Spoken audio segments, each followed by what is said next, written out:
I'm going to start by emphasizing the difference between facilitating social emotional learning development and the teaching of social emotional learning skills, because those are two different things, um, although they're part of the same thing, right? So basically, teaching of skills is part of social emotional learning, right? It is important that there's some direct teaching and giving of information regarding social emotional learning skills, that students can kind of learn common vocabulary, that they know what it means, they're coming up with some definitions to help them move forward. But the majority of actual social emotional learning development and habit development comes through live practice and reflection, which is then generally comes through experience and the facilitation of experiences and reflective experiences in the classroom, right? So this is why I'm talking about facilitating here. Now, again, there are going to be times when you are directly going to teach social emotional learning skills, but that can't be all of it. In fact, it's a small part, basically one of the first parts,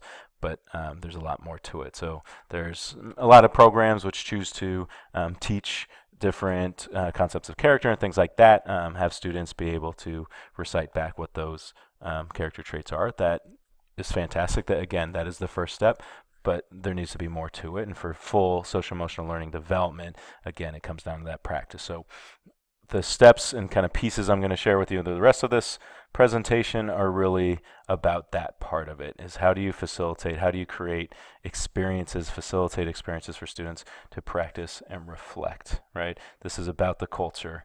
And it's really important that I note here that your job when you're teaching this is not to be the expert, is not to give the final answer, is not to tell people what's right and what's wrong, but really to help facilitate discussion, self-reflection, and really on your end model what it's like to wrestle with these things and work on it. Because again, the one major thing about social emotional learning development is none of us are ever going to be experts or masters of this, but we can get better in it. We can refine our skills and develop more useful habits that help us get what we need.